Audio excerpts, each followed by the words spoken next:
make sure that we're live.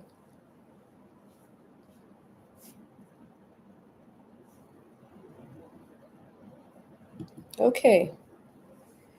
So we are live.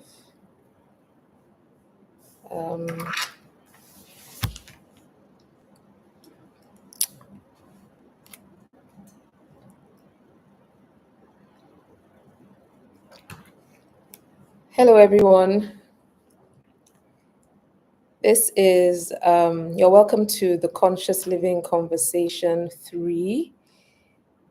I am streaming live on Ajibola A Official on Instagram and also Ajibola A Official on my YouTube. So I'm going to be looking at that. This is YouTube, and this is YouTube. This is Instagram. I'm not quite sure which one I should be looking at. But thank you for all the people that have joined already.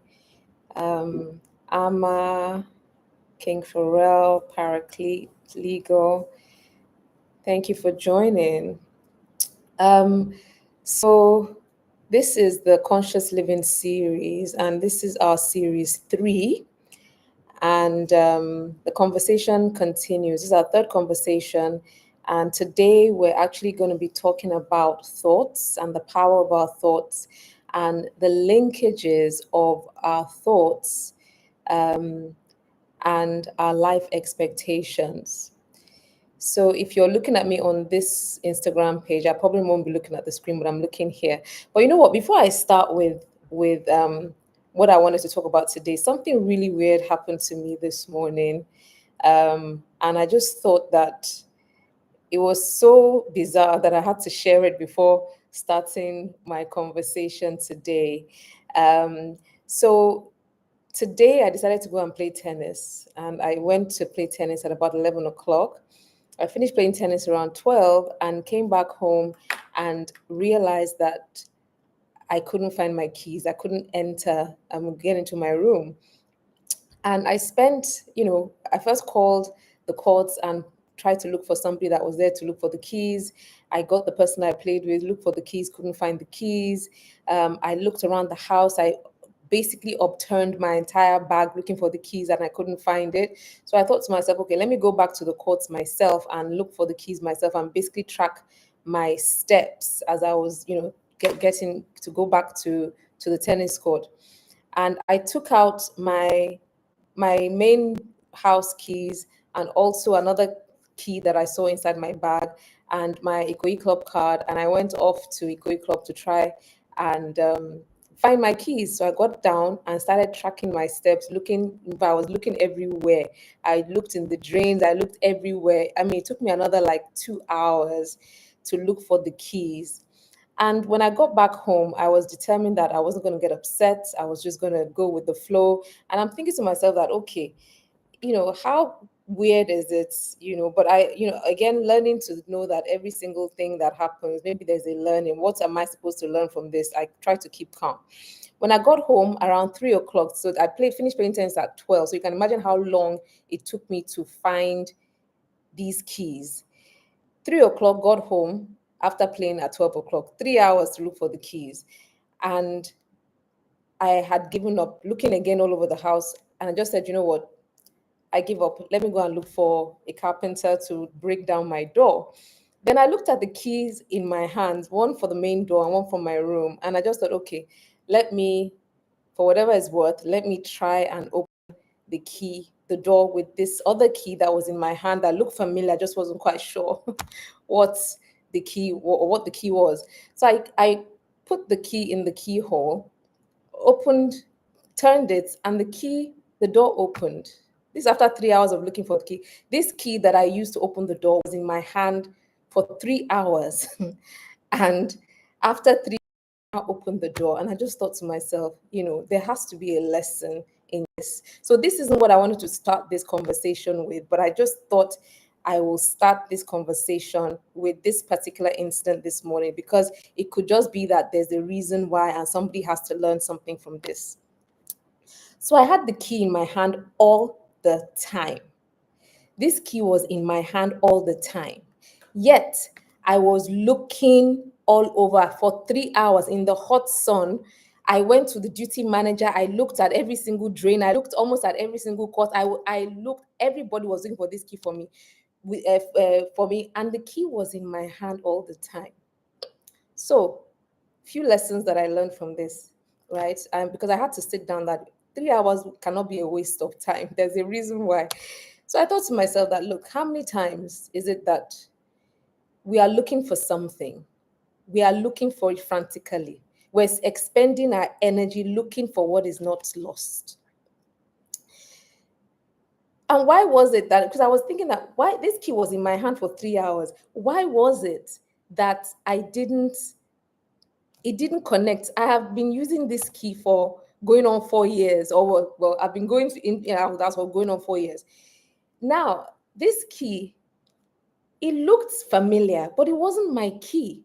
Because all the while, when everybody kept asking me that, what key are you looking for? What does it look like? So in case we find the key, I said that, well, it's a single key and it's got a brown leather key ring. I was looking for my key that was familiar with the brown leather key ring. But for some crazy, funny reason, today, I used another key that I didn't even know opened or locked the door that I was trying to lock. So because I was looking for another key, what was in my mind was to find this key with the brown key ring. I didn't realize that the solution, the answer, the outcome, what I was looking for was actually in my hand. So what have I learned from this incident today? Number one, fretting doesn't get us anywhere. Even if I had gone and panicked and got upset with myself, done whatever, it would have gotten me right back to where I got to finding that key. That's number one. There's no need to fret. Number two, sometimes the answer that we're looking for something, looking for something, looking for something. But the answer the answer is there, but it's not exactly the way we want the answer to be. There are many times that we already have the answers to our issues, to our challenges, to our problems, but because it doesn't look like what we want it to look like, we continue to look, we continue to fret, we continue to search. So the answer does not have to look like what you think the answer should be. Number three thing that I learned from this, my morning misadventure, is that sometimes the answer is already in your hand. It's there. You have the answer. You have the solution. And there's no need to look helter-skelter. What do you have in your hands? What is it that you can just start with? Because the truth is, if I had looked at what was in my hand from the very beginning, I had both keys. I could have, at the beginning, just tried to open whatever I had in my hand, just try to open the door, but I didn't. So the take home for me is that sometimes the answer is already, whatever you have in your hand, just try it. Just go with it. I mean, if I take it back home to what we're going through at the moment in the office. So I'm trying to launch something. And I was trying to think of what the lesson is from this, my unfortunate key incident. And for those who have just joined, I just told them a story about how I lost my keys this morning, and I spent 3 hours looking for my keys just to find out at the point that I was about to call a captor to break down my door that the key was actually in my hand all along. So what I'm just trying to say, so in the office right now, we're trying to launch a product, and we're waiting for there's a big consignment coming in, and I'm thinking to myself that, let me just wait, let everything be complete. But the truth of the matter, we still have some stock, some items, high-priced items that we can start with. So, when you're looking for things, when you're trying to find answers, start with whatever you have in your hands. Then, just to backtrack, I just remembered that there's a particular friend that I have that she's in her 40s. She wants to have a child. She hasn't, she married quite late, and she married somebody that had children already, and she's looking for a child. She wants to have her own children. But again, thinking about it, although she ended up having a child of her own, but I think it was on the point where she stopped and said, you know what, this person I married already has children. You want somebody to love, you want a child, you want a child, you want a child, but you already have children. They did not come through the right routes or the routes that you felt that they should come through, but you can still start there. Start by loving the children that are around you, and being appreciative and holding them as your own. Eventually, when she gave up is when she now got pregnant and then she had her own child. But again, I said I'm just trying to think of how I did 3 hours looking for the frustration, looking for keys that was in my hand, and I couldn't find it. It was at the point that I basically surrendered and said, okay, go and bring the carpenter, that the key kind of found itself. So again, lesson for me is that, there are times that we need to get to the point of surrender, hand it all over, you know, before the miracle happens. There are times that we're holding on to what we want in the way we want it, the familiar way that we want it. Um, Meanwhile, we already have it all along. So, point of surrender, I found the key. So, whoever there might be just one person that I am supposed to be sending this message to.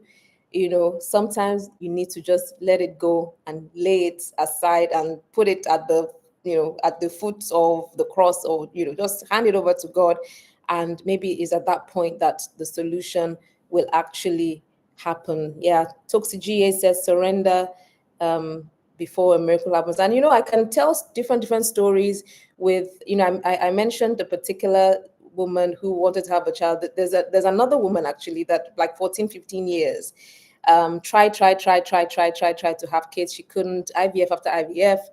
And I think again it was at the point where she decided to adopt and give up, that her own miracle happened. So, as I said, maybe one person is supposed to hear this message today, that, let it go. Just let it go, and, that miracle might happen. Okay, so I've spent 15 minutes totally off track, but I think it wasn't off track because, again, with conscious living, you get to the point where you realize that nothing happens by coincidence. Things happen for a reason. And I just feel that this happened to me, maybe in order to encourage somebody that's listening to this message, or just to connect with someone. So I've put that story out there. All right, so back to today, and back to the topic of our conversation today. So, for those who have been listening to the Conscious Living series, I've been talking about how I didn't want to make this series and the conversations like, I wanted to make it a religious mean that not pertaining to any type of religion, just very agnostic. But again, in the last 2 weeks, I just thought to myself that I cannot be who I'm not. I cannot live out of who is not my who. I'm a Christian, and there are just some beliefs that I believe in, things that are true to me, things that I hold on to. So I'm going to be sharing a lot on principles that will be biblically rooted, because that's what I know. And, before I was trying to be politically correct, but really honestly, whoever this message is for, I've put it out there, and who wants to take from it, will take from it. If anything resonates with you, take it, hold on to it. If anything doesn't resonate with you, regardless of what faith you might come from, you can discard it. But I will just speak from the heart, with very little preparation. So, I'm praying that I connect. Right. So today's topic conversation is about thoughts, right? And one of the foundational principles of conscious living, and we call them the core score, is understanding the power of our thoughts. Thoughts are real. There was somebody that used to say, thoughts are things. We think that it's just a thought, but thoughts are actually real, tangible things. So, what I'm going to be trying to do today is to just share my knowledge around the power of thoughts. I know that in today's world, we always hear about the power of positive thinking. You know, yes, I'm just going to, Chrysalis says thoughts become things. Absolutely, totally, 100% true. Another person said, no, off track. I'm flowing with your points and agreeing. Thank you. Okay. So thank you for the conversation. Please, let's just keep the conversation going. I'm trying to make this as conversational as possible, and not just talk, talk, talk, talk, talk. So please, I'll try and stop from time to time to read what's on the message streams, and then I'll share. All right, so thoughts become things. Now I'm going to start with a verse from the Bible that says, "As a man thinks, so is he." Chrysalis conversations, you're flowing on my wavelength today. You're flowing on my wavelength because that's bottom line. As a man thinks, so is he. That is biblical. So basically, what we're saying is that as your thoughts are, so your life is. So you are. Thoughts becomes things. Thoughts have outcomes and consequences. That is wisdom from the Bible. As a man thinks, so it. So basically, what the Bible is telling us is that you become your thoughts. If you're going to like look at it back and front and reanalyze it, as a man thinks, so is he. What you see, somebody's outcomes, life outcomes, what you think, what you become is actually from your thoughts. I want that to sink for a while. Just think about that for a while. That is a biblical truth. Now, the exciting thing for me, you become what you think. The exciting thing for me is that right now, there is a field of science that have actually validated that through science and through quantum physics and energy and whatever, there's actually a science to validate that statement, right? We know that when you think of a thought, your constant thoughts, when you think about something over and over and over and over again, it becomes your belief. It becomes almost like stuck that, okay, if you think, I can't make it, people in my lineage have not made it this far. There's a particular family who I think they were saying that maybe the grandfather died before 60. The son, first son died before 60. Second son died before 60. So there was a fear in that family that nobody can live beyond 60. So you can imagine how, because it has come through generations, the belief system in that family is that they just can't live beyond 60. Some people will say that it's family curse. Some people say it's generational this and with generational that. But you can imagine if you're living out of a state of I can't live beyond 60. It becomes your fundamental belief. It becomes stuck under the iceberg. It becomes an unconscious thought that drives you. So that every birthday, you can imagine how this person or people in that family feel every single birthday. There will be fear. So, bottom line is, psychology says, cognitive behavioral psychology says, your thoughts elicits emotions. So you can imagine if you're like, this person is irritating me, just see somebody, or maybe the person just annoys you. Every time you see that person, maybe they did one thing many years ago to annoy you. And every single time that person comes your way, you just get annoyed because that person has annoyed you before, And you can imagine if at the back of your mind, because your brain helps you, it's like a computer. Once you have said this person, you identify that person with annoyance, your brain will help you out and say, okay, once I see this person, I'll use Temitope, although it's not the Temitope that are around me. I use Temitope as an example, or as a name, not that is any Temitope that I know. So please don't associate. Temitope annoys me. Therefore, your brain will say, anytime I see Temitope, I'm annoyed. Anytime I see Temitope, I'm annoyed. So every time, anytime you see Temitope, even if she has done nothing to you, you see her, your brain will say, annoyance, run away, don't talk, walk away, look away. Because annoyance, that emotion pops up. And then the action is you're either not nice to the person, you walk away from the person, you just don't listen to the person. But you can imagine from a thought to an emotion of irritation, and then the irritation drives you not to even engage with the person. That's what psychology has taught us about thoughts, right? Now, in the field of neuroscience, neuroscience actually tells us that, in fact, there's a field of science called kinesiology, and what they do there, they use muscle testing to test certain things. But before I even go there, science today has actually, if you link your brain, if you the fact anytime you think about Tim Topper, you get annoyed. Exactly.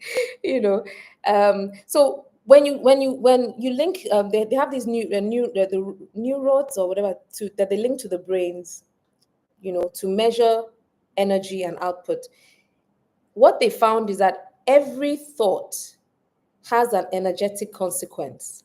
Every thought elicits energy. I can't remember what if my guys are there, if you can just look it up, you know, these electrodes, as it, when they prop you up and they can actually measure brain scans. And, when you're excited, a part of your brain lights up. And they also measure the level of energy that is emitted from different types of thoughts. So certain thoughts create bits of energy. They now realize that by the time they scaled everything, there's a Hawkins scale of thoughts and Hawkins scale of consciousness. The low level negative thoughts like shame, guilt, despair, grief, they they generate very little energy.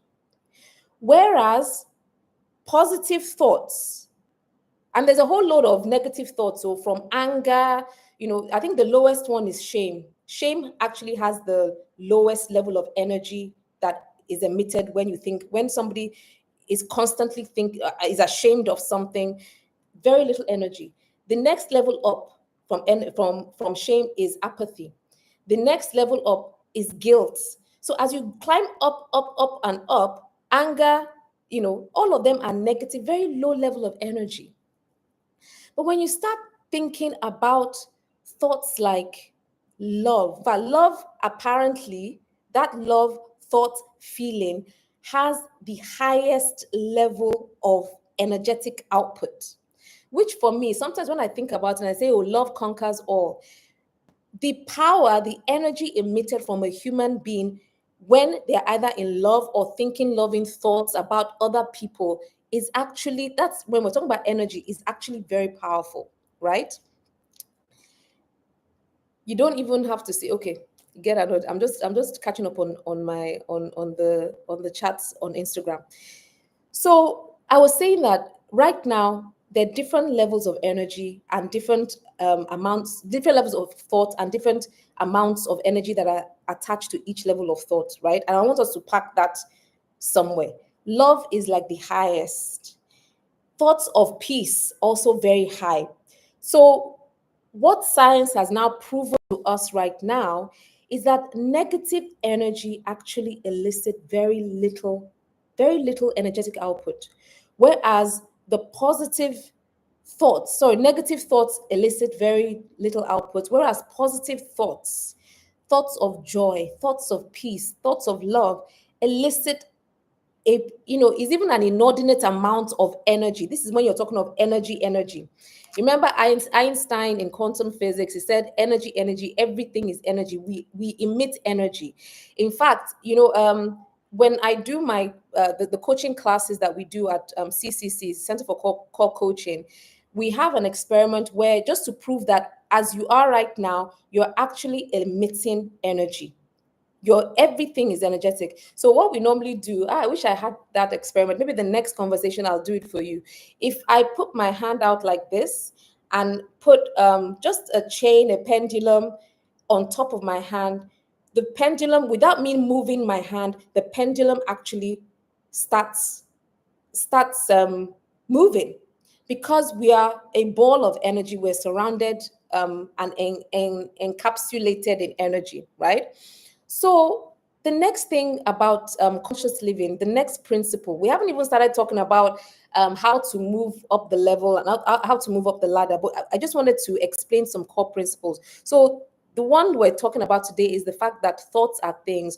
As a man thinks, so is he. Your thoughts determine who you are, how you are, your thoughts determine what you believe in, and your beliefs determine your day-to-day actions, determine your personality, and eventually will determine your life and your life outcomes.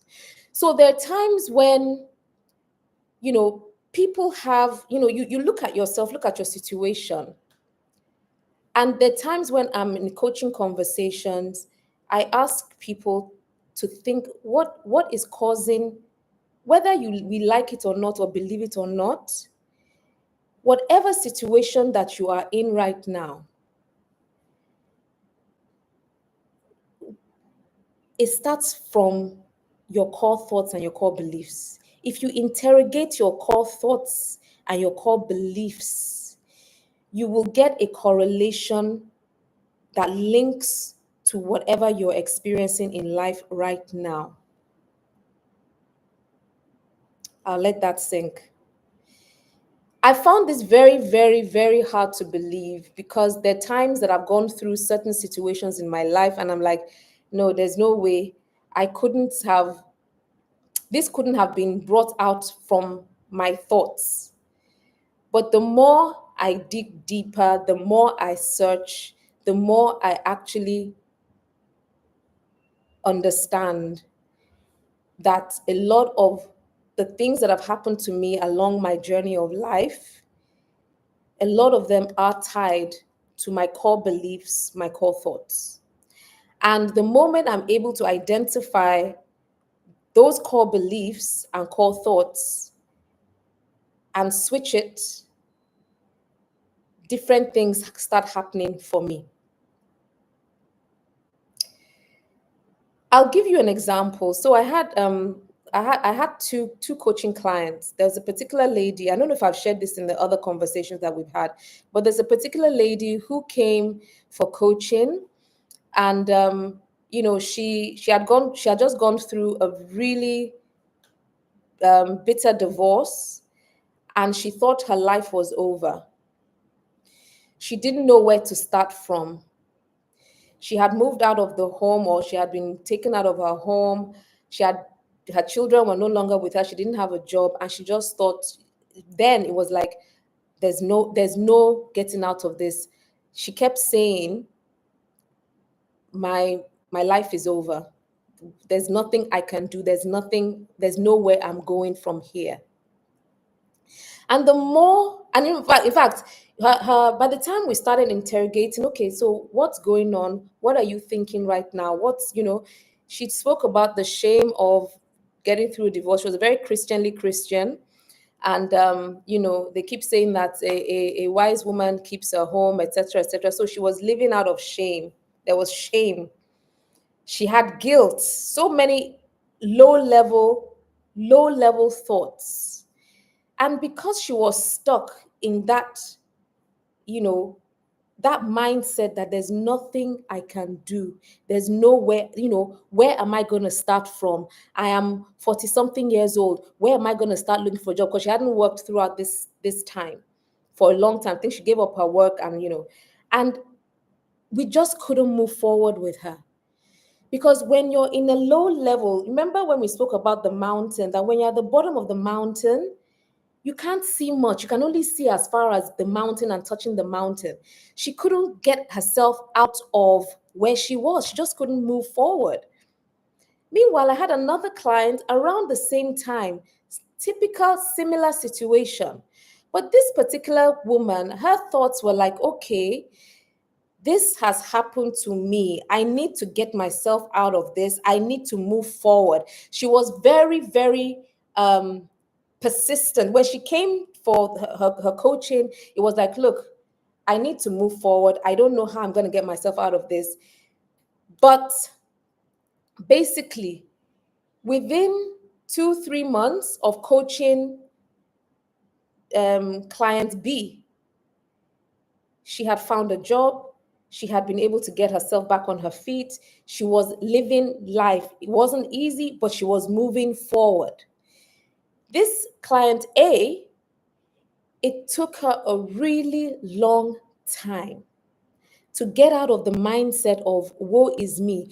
There's another saying, I don't know if you know, they say that if you believe you can or you can't, you are right. What you give yourself, your thoughts, your mind, your body, what you give yourself permission to believe becomes your belief and becomes what you are, just becomes you. If you say I'm going to get out of this, you give yourself permission to open up to creativity, to open up to options. If you say to yourself there's no way I can get out of this, basically what you're telling your brain, your mind, is that you're shut. This is closed for business. There's no way we can think. There's no way, you can have creative options. There's no way you can even, in fact, that you don't even see any option. And it'd be difficult for you to move forward.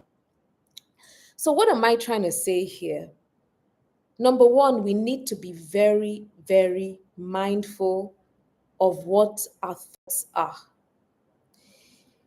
Somebody once said, I don't know if it's a popular saying, I know I keep hearing it all the time. I think it was probably Larry Olushola that I first heard this from at a particular point in time. He said, somebody said, if you can capture your thoughts, you can control your life. If you can capture and start slowing yourself down to think about, oh, I'm behaving this way. What is really going on with me? What am I thinking? If you are able to capture your thoughts and literally put another thought in place, you will behave differently. I'll give you another example from a client that I worked with. It's in an office. It was an executive coaching conversation. And this particular client had started working with this organization straight out of school. From the beginning, he was working from the time he was like 21. So you can imagine going into an organization at 21, you're straight out of school, out of uni, and it's like you're waiting to be directed, you're waiting to be told what to do, you're learning, you're looking at all these people, that your bosses and all that, and you're like, oh my goodness. So when I started working with this guy, this is probably like 15 or so years later, started working with him, a few years ago, and he said he struggles. He knows a lot. He's gotten a lot of experience. He's been working with the same company, and he said he struggles with his voice. That there's some places and some meetings that he goes into, and he just finds out that he can't speak up. He knows it. He can't, but he doesn't answer. He doesn't speak. He keeps very quiet where he is and all that. And by the time, again, through the coaching conversations, we asked certain questions, and I was like, okay, what is really going on when you're in these meeting settings with these people? What is really going on?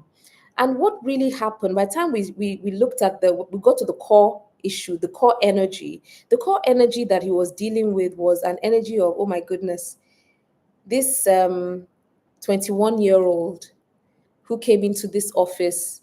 You can imagine, that this and this, when you came into the office, when I went through the coaching session, it was like, okay, what were you thinking? What were your core thoughts? When you came into the office, like, oh, I didn't know I have to be directed. I couldn't talk too much because I didn't want to make mistakes. So we had to now say, like, okay, that person, when you came into this organization, yeah, that person was that person 15, 20 years ago. Keeping quiet and not having a voice served you 21 years ago because you were very green. You needed to learn. But this is fast forward 15 years. Who are you now? What have you gone through? What have you learned? So he now started giving listing all the characteristics and the things that he's now experienced. He's valuable. People look up to him. He now has a team. He has more, by the time we look through that, and okay, what's going on? Contrast the two. He now realized that, my goodness, there was a program, a core thoughts program that was running in the background that took him back to when he came into the workplace. He's too young, he's green, which was what was not making him speak in certain meetings when he was with his big bosses, when he was with the people, that were there that knew him when he first entered the organization. So we now had to go through a process of, okay, younger you served you, park it. What empowering thoughts can you put in place when you go into meetings in future, knowing that this and this and this and this is who you are now? And he was able to put an entire, his empowering thought was something like, I'm valuable, or something, or I'm experienced, but I can't remember what it was. But using that as an anchor thought for him, subsequent sessions, he said it was, he walked into his next session, he was actually able to speak up because he was able to identify the core thought that was running behind the scene, and switch the thought to an empowering thought. And the empowering thought is that I'm actually valuable. I've paid my dues in this organization. So thoughts are very, very powerful. I'm going to stop now for any questions before I move on. So today we're trying to see if we can have more conversation. Yeah. So any questions around thoughts, around the fact that your thoughts are things, your thoughts emit energy, your thoughts actually attract certain life situations, life outcomes, and you don't even realize it, Any core questions, any key questions from anyone? Let me check my YouTube. Any questions? No questions. Hi, Sochina and Ayo Michael Photography, Iro Lagos. I'm waving to all of you. All right. So the next core thought that I wanted to discuss, or the next core principle. Okay, there's a question here that says, is this true for physical ailments as well? All right, again, I'll go sciencey for us here. And, yes, science tells us that your thoughts, we said that thoughts lead to emotion, right? And emotion leads to action. I'm sure I'll give you an example. How many people do you know that have anger issues that end up being hypertensive? I'm sure you know many people who are very angry, who live in a state of anger. They are just always angry about everything. So yes, thoughts are linked to emotions, and emotions have been linked to different emotions have been linked to different types of physical ailments, diseases. There's a book called, I think it's Toxic Emotions. Is it Toxic Emotions? Yes, I think. That is scientific evidence. It was written by a doctor, medical doctor, and scientific evidence actually shows the linkages between different emotions and different diseases. So anger, for instance, is linked to high blood pressure, high like chronic heart conditions and things like that. The emotions of when people are repression, suppression, when you can't when you can't show your emotion, when you're living in situations where you have to suppress your emotion, you can't speak, you don't have a voice, it's been linked to autoimmune diseases. So there's actually a lot of evidence now that links different emotional states of being to different physical somatic illnesses. So yes, the answer to the question there is that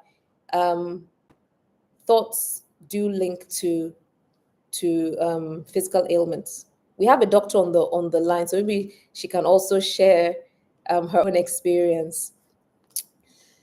Question: when is the line drawn between positive thinking and being delusional about your situation? Okay, that's very interesting. That's very good.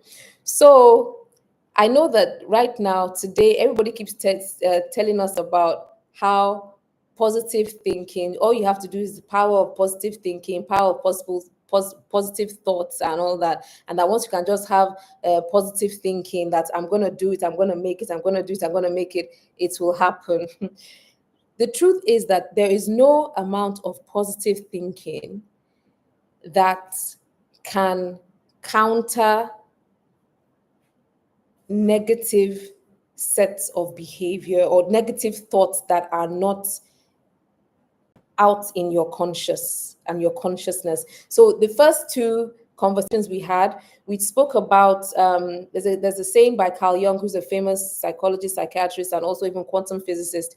And Carl Jung said, until you make the unconscious conscious, it will rule your life, and you will call it fate. So the truth is that a lot of us, it's our unconscious thoughts that are ruling our lives. And once you're not aware of it, it will continue to be like a program in the background, just like a computer. The brain works a lot like a computer. There are some software that runs in the background that you don't even know anything about, but they're the ones that bring up this page and shut down these things, but they're running in the background. So if you still have your beliefs, unconscious beliefs and unconscious thoughts running under the surface in the background, programs running, and you're trying to replace what you don't know with positive thoughts, it's not going to work for you. The way that I like to think about thoughts, and from my own experience trying to live consciously, is that there's some thoughts that override your positive thoughts. For instance, fear. Again, I said all these things have been measured. When you are living in fear, no matter how, so fear more or less anchors you to the bottom of that mountain. We spoke about the mountain and the fact that when you're at the bottom of the mountain, you are living in a very physical, egotistic world. It's all about you, it's all about ego. You're living through your five senses when you're at the bottom of the mountain. And that with consciousness and conscious living, what we're trying to do is to get you higher up the mountain. You can imagine if you're on the fifth floor of a 10-story building, what you will see at the first floor, ground floor, is probably the filth, just things around you, the dustbin, the door. But when you get to the fifth floor, you can see so much more. You get to the 10th floor, you can see further, you can see clearer and further of what's going on. So when you're going up the ladder, you are dealing more with spiritual senses. We spoke again about how your physical senses are replicated in the spiritual. So you have your spiritual sight, your spiritual senses, knowledge. And what we're trying to say is that by the time you get higher up the mountain, the way you can get higher up the mountain is by identifying those heavy thoughts that anchor you to the bottom of the mountain. I mentioned some of it earlier on: shame, apathy, guilt, fear. Fear is at the opposite side of this mountain. Fear hooks you to the bottom of the mountain. Fear will not allow you, even if you're further up the mountain and you're trying to exercise your inner senses. Once fear creeps in, you come down to the bottom of the mountain. So linking that to positive thoughts, if you haven't dealt with the underlying thoughts, no matter how much positivity you do or positive thinking, mantra, whatever it is, if you have not been able to overcome those negative ego-based thinking patterns, it'll be hard for you to see clearly. Delusion means that you are not seeing clearly. So when you're delusional, that you are not seeing what you're supposed to be seeing. You're not seeing clearly. And with conscious living, what we're saying is that when you're right up the ladder of consciousness and you're operating through those your inner senses, you see clearly, or you see clearer, and you hear clearer, and you are able to discern what is real and what is not real. Delusion means that you are at the base of the mountain, bottom. Basically, that's what we're saying. Either that, or you're still in your mind. For the people that are on this call, I think, again, we spoke about it the last time, and about how, we actually have two. Again, science is saying we have two minds. We have our mind that everybody knows is our mind, which is the brain, that's what you think through and all that. But apparently, the heart actually has, I think, more neurons or something far greater than the brain. But we have been taught to think through our brain, physical thinking, and not to rely on our heart. Our heart is almost like a monitor for our spiritual senses. There's some people who say, sometimes that they pray about something, that until they feel heart, not that they know, but they feel peace, they don't stop praying. Once they feel your heart peace, they know that something has shifted, it is done. So it's a little bit like that with when you're living consciously, and it's either you call it intuition, it's either you call it the spirit. When the spirit speaks, believe it. When your intuition is speaking to you, believe it. Your intuition is not wrong. Your intuition knows more than your brain, because your brain is saying to you, oh, what happened yesterday? Your brain is basically looking at all the experiences that you've had in life, and it's saying, oh, when you made this turn last week left, you fell off the cliff, so don't make a left turn again. That's what your brain is telling you. It's logical, it's analytical, it's looking at reason, facts, figures. But what we're saying with consciousness and conscious living is that start moving from your brain power and your thoughts, and move to your heart, move to your intuition, move to your inner senses. Start to live more out of your inner senses, from the state of, I call it, when you're higher up the mountain. When you're higher up the mountain, you are using your spiritual senses more, because you are now, you're lighter, you're not as dense. The density is at the bottom of the mountain. So what we're saying is that when you start relying more on your spiritual senses, your clairvoyance, inner sight, your inner sense of knowing, your inner clairaudience, your inner hearing, we all have it. There's nobody that has it more than anybody else, just that some people have learned to use and trust it more than others. There are many times that I'm sure in your life, we always say, something told me, I got the feeling that I should do this. And I was absolutely right. It was the right thing to do. That something that told you is what we're trying to get us as a community to start living out from and connecting with in making our day-to-day decisions. Start connecting daily and living in a state of, higher states of being. And I think it suffices to say at this point in time that the highest, from the measurements that they have, the scale, there's actually a scale of thoughts. And love, as I said, love, unconditional love was at the top. That emits the largest amount of energy. So I don't know what that is saying to us right now. If we're able to live on a state of being of love, we actually live on a state that is lighter. We can connect. You can imagine living, it's simple. Even in the Bible, it says it.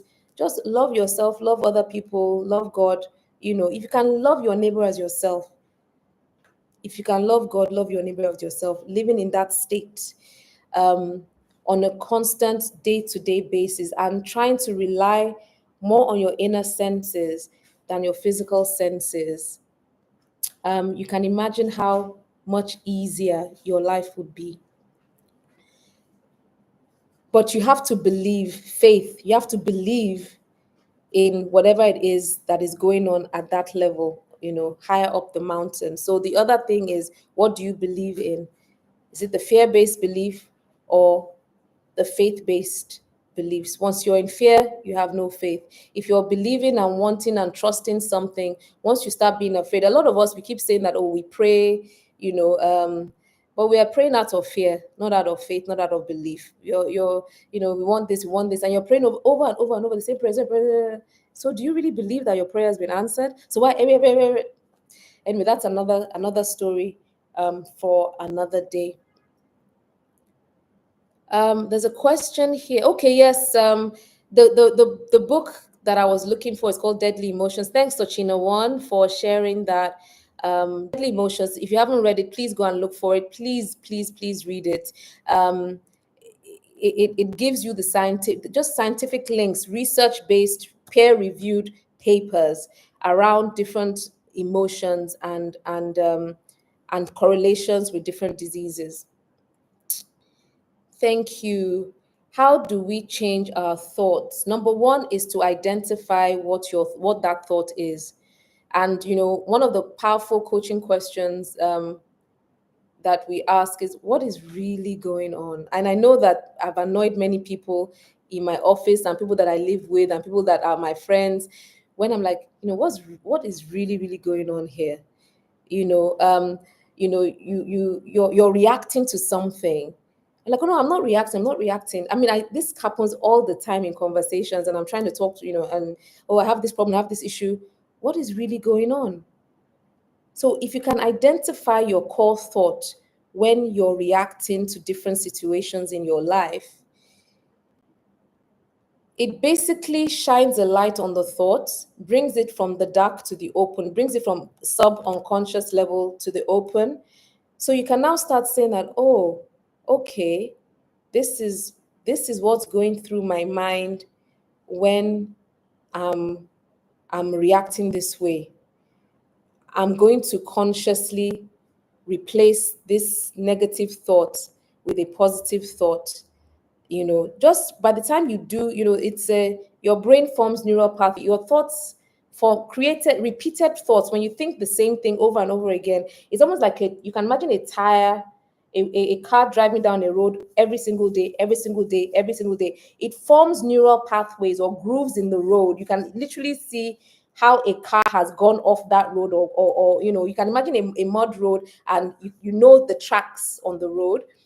Basically, for you to change your thoughts is to identify the thought you want to change and just replace it with it. It's that simple. Replace it with another thought. And the time you do that over and over and over and over again, it forms a new neural pathway, and you form and create a new habit. So that's just it's really as simple. By the time you practice it over and over again, just replacing your thoughts. For instance, the things that trigger me, I used to get triggered a lot by a lot of things, not just a few things. And I think one of the things that trigger me in those days, I used to trigger me in those days because I generally look younger than I am, right? So I've worked in an environment where I've had, how you're leading a team. When I was an auditor, you can imagine me going into the workplace at 20 something, and I'm leading a team, and they're like, so who's the person in charge, who's the in charge? That thing used to get to me, that because we're very ageist in this country, that we look at someone like a small girl, I can't talk to this one, where's your boss? It used to get to me. So I used to get really triggered and annoyed. And later I now found out that Jibola, what's really going on here? And what is really going on? Why are you always getting irritated when people like small girl, and it's that people thinking that you're small, thinking that you're not good enough, thinking that you don't know what you know. So that thing goes, it was unconscious. I didn't realize it. I'm like, really, honestly, what's the worst that can happen? Why? What is really going on with you? And anytime somebody now says like a small girl, maybe now that I'm over 50, when they say small girl, is like now a compliment. So I don't get upset anymore, But I basically would be like, okay, Jibola, get a grip of yourself. Nothing wrong with what they're saying. Just focus on what just change the thought and everything else will change. How about thinking? Another question is, how about thinking in money to your life, business, and pockets? How about thinking in money to your life, business, and pockets? Okay, so is this the power of positive thinking now? That can you think? I'm trying to decode that question. I don't know if the person can. I don't know if the person can repeat the question because is it how do you think money into your life, your business, and pockets? Is that what you're trying to say? I'm not quite sure if you can repeat the question, I'd appreciate it further down the line. Perfect love casts out fear. Absolutely, absolutely. Perfect love casts out fear. Once you're still afraid of something, you don't have faith, and you don't, there's something, either you don't believe, that love exists. Once you're still afraid of someone, of a situation, then you're not believing. The opposite of fear, faith. So let's stand with faith. Let's stand on the position of faith, knowing that we are supported, we are not alone, knowing that we do have help from heaven whenever you pray and you believe. I also believe in the power of words. Words are powerful. Words, in the beginning was a word, and once you speak, God didn't think it into existence. God said, He said, let there be light, and there was light. So words are powerful. Once you can speak out your request and believe, the important thing is believe without fear. So what normally happens is that when we, let's say for instance, taking this example that was put there about money, a lot of people have a lot of unconscious thoughts around money, right? And they don't even realize it. So you're looking for money. Meanwhile, in the background somewhere, there's a program running that, you must work hard for your money. That one is like the most popular one. Hard work brings out money. There's some people who don't work hard and they're making money, and money is coming into their pockets every day. They're minting money. But once you believe, your core belief and your core thoughts and your belief is you must work hard for money, until that hard work comes, that money won't come. That honestly, it's bizarre how this thing happens. It's there's something, anyway. I won't say, if it resonates with you, hold on to it. Examine your thoughts around money. Examine your thoughts around your own sense of worth. When you have, sometimes, at times, when you have low self-esteem, and when you do not have a high sense of your self-worth and value yourself as a person, it is hard for money to come to you. The other thing that we haven't gone into is the fact that we attract human beings the same way. Again, quantum physics is beginning to tell us that you attract. We are like magnets. You attract. Just believe that you are a magnet. Your thoughts attract. So when you think of love, for instance, you will give out love, and whether you like it or not, love will come back to you. That is the way. Is a universal principle. Whatever you give out into the world comes back to you, pressed down, shaken, and run over. Which is why also when you give, it's a universal principle. Whatever you give out comes back. You're a magnet to what you give out. So if you are a giver, you will get back. People will give to you. If you give out love, love will come to you whether you like it or not. It is a law. If all you are giving out is words of hatred, curses, one way or the other, those things will come to pass in your life as well. So we need to be very careful what we're giving out, what thoughts consciously or unconsciously we are emitting, because it will come back to you, right? Why do some people have negative thoughts and say it's reality rather than having a positive view about it? Okay. Why do people have negative? I wish we could. There's some questions that I, even for me, it's like exam question. I'm trying to decode what it.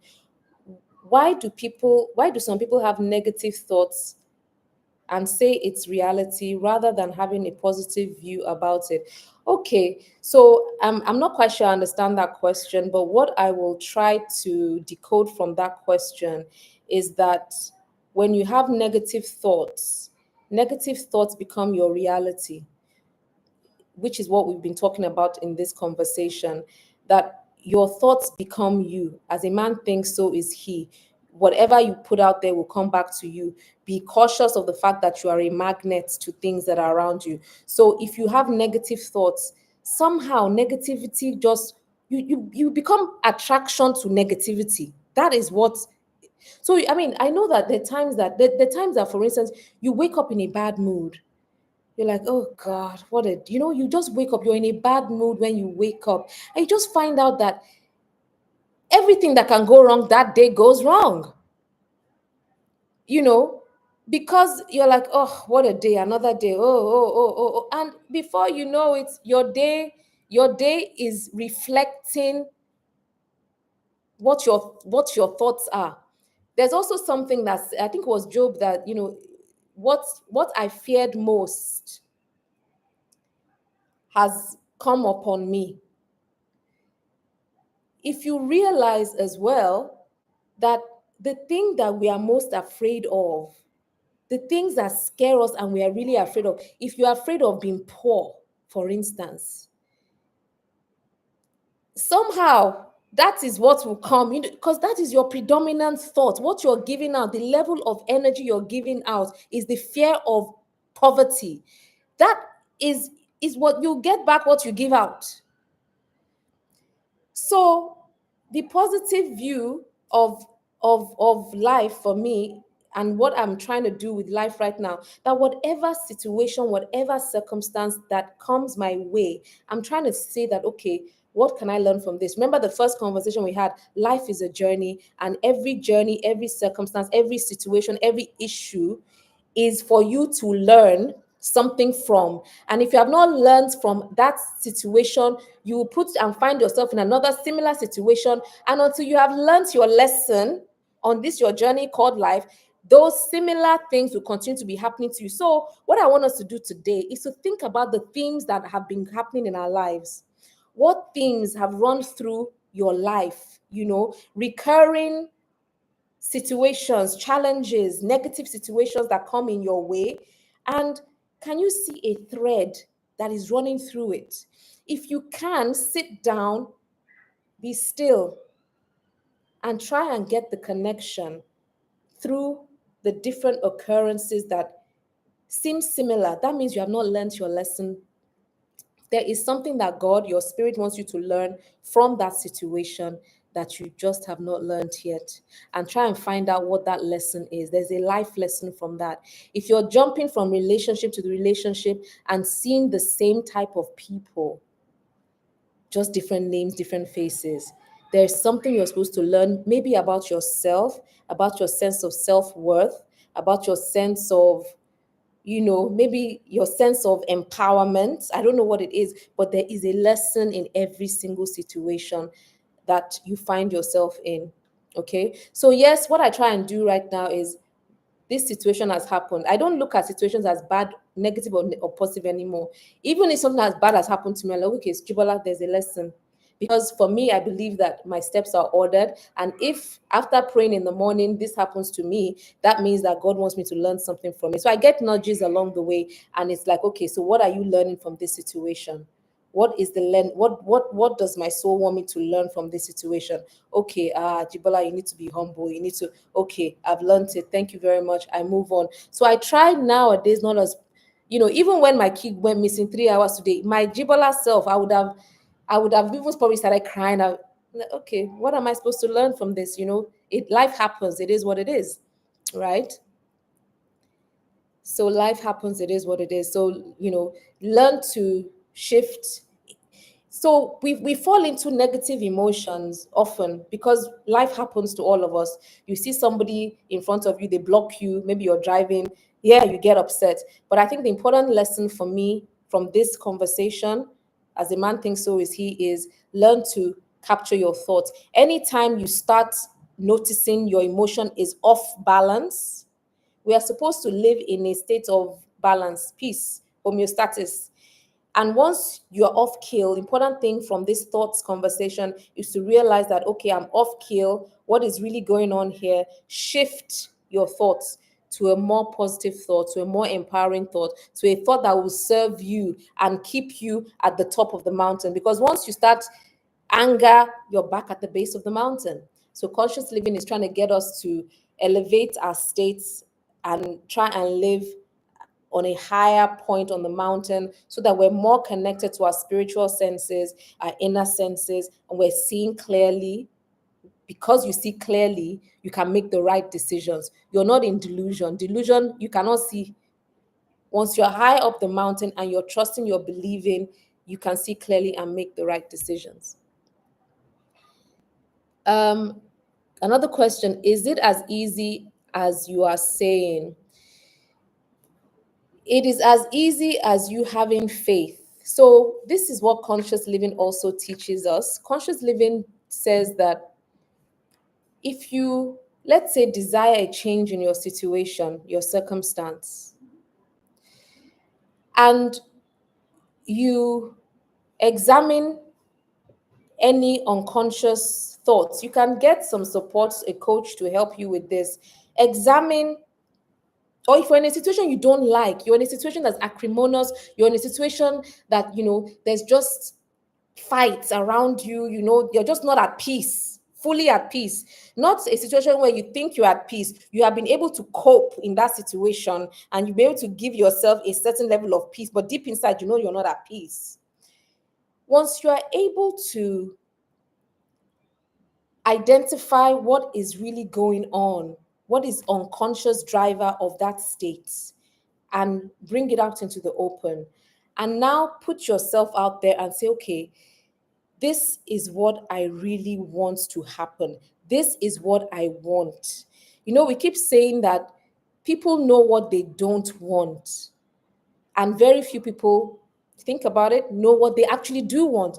You don't want to be poor. You don't want, you don't want to live in this part of town. You don't want to, you don't. Whatever your focus and your attention is comes back to you. I don't want to, I think what I've learned is that there's the what your attention is. So when people's attention, for instance, I'm going back to the person that's saying something about money. When your attention is on, I don't have money, I don't have money, I don't have money, somehow you will not, that money, even when it comes, it goes, it comes, it goes. But when you are in a state of, even if you don't have that money physically, and you're higher up the mountain. Remember what we said again in the other conversations, that when you're up the top of the mountain or higher up the mountain, you are able to, that's where creativity starts.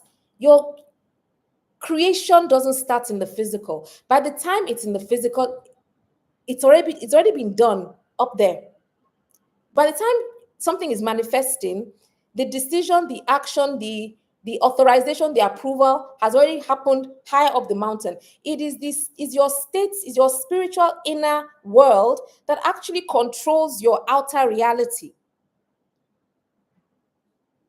So if you are able to say, this is what I really want, and you have to be clear and specific. Me, I think that God is a very specific God. When you ask and you pray, be specific. And I have examples in my life where I've asked for something, and God answers. And I'm like, oh, this isn't what I asked for fully. I asked for it, but I wasn't specific. And I've gone back and I've asked for more specific things. And honestly, I will get it. So, what I'm trying to say here is that once you ask, speak the word, ask, and believe, and have the faith that what you have asked for, once you've asked, it is done. So it is done. Even if you have not seen it manifested in the physical, it is done. Hold on to that belief. But what happens to a lot of us? We ask, when we don't see it, fear comes again. Fear drops you back to the bottom of the mountain. And you're like, oh, because I'm not seeing it, it's like back to I don't have money, I don't have money, I don't have money. That's the energy you put out, you attract to a magnet, that's what's coming back to you. So if you are able to ask, believe, hold on, let go of the outcome, don't care, don't worry about how it's going to happen, knowing that everything happens for you at the right time. At the right time, everything will happen. Let go of the outcome. Honestly, try it, please. Try it without falling out. Once you start being afraid that because you're not seeing it, you have to now start climbing up the mountain again. So what I'm trying to say right here is that it is actually that easy. Once you know that, once you've asked, you know, the answer has come, because that is you hold on to that belief. Is the belief and the feeling that it is done. There's something that I said to my staff sometime in December, that there's a popular saying that seeing is believing, but that's actually not true. It's actually not true. Believing is seeing. Once you want something and you don't believe it, you're not going to see it. If at the bottom of your prayer or the bottom of your consciousness or state of being is, oh, if you don't really believe it, it's not gonna happen. Unless, of course, because at the end of the day, God is the overall in charge of our path and our journey. Unless at the end of the day, He's just like, okay, let me just do this thing for you. But for me, what I've learned over this course of my 50 whatever years is that, honestly, when you do pray, ask for something without fear, when you have the faith that it'll happen, you hold on to that faith and you're thankful for that thing. You haven't seen it, but you're thankful for it, and you let go. Surrender at the right time. And just be thankful every day. Just thank God for that thing that you have not seen. Thank God for that thing you have not seen. Thank God for abundance. So many of us, we are praying for abundance. Mind you, abundance is not money. A lot of us think abundance means you have a lot of money. God has shown me, even on my way, on my journey, there are times that I want something and maybe I don't have the cash. Somebody will just come and say, somebody will come and give, or somebody will give a credit line. Or, I've had situations where, like 20 years ago, 15 years ago, where I think I needed to pay for, maybe I needed an apartment or something like that. And, you know, somewhere along the line, I was getting frustrated with God that, somebody just called me, someone I hadn't seen for years just called me and said, oh, God said I should give you something. That's the way, that is how things happen for me. Believing is seeing. Once you believe it, hold on to it, let go of the outcome. Somehow God will show Himself true. He will show up for you in that particular situation. And I'm sure the person that is talking also knows what I'm talking about. Somebody will just give, somebody will just bless, somebody. So it's not all about money, it's about, somebody can just say, oh, I give you this office, use it until whenever you're ready. I've had so many instances like that in my life. So abundance just means that you are resting in a situation, a position, a state of being that says, I am taken care of, and whatever I need will come to me at the right time. At the right time. And it does not always have to be the way you want it to come to you. It will come to you at the right time, in the way that God knows best for it to come to you. But it will come. Okay, so we are way out of time. You were talking about what you think is, so is thinking money different from other thoughts? Is thinking money different from other thoughts? Thinking anything is the same as thinking anything. What's your thoughts? What you have in your mind as your thoughts is your thoughts. Words are powerful, absolutely. Words are things, just like thoughts are things. Words are powerful. There's this experiment around. I don't know if anybody knows there's one Japanese scientist that did an experiment with water. And, I think they first did one with music where they played music, good music to water, and then they formed crystals out of the water. And the crystals formed perfect, beautiful crystal shapes. They played funny, all these horrible type music. The crystals formed funny. The same guy did an experiment where he spoke love onto water, formed crystals, beautiful, perfectly shaped crystals. When you speak hate, he spoke words of hate into the world. I hate you. I can go. Crystals that formed all weird, all funny, all strange. So creates. Words are powerful. Words are powerful. If you think you need to labor and toil for money, that's what will happen to you. Absolutely. If you think you must labor for that money, it will happen to you. You have to work hard. You would definitely work hard for that money. But if you actually think, there's a time recently I said to God that, I want this money to come to me. I want it easy.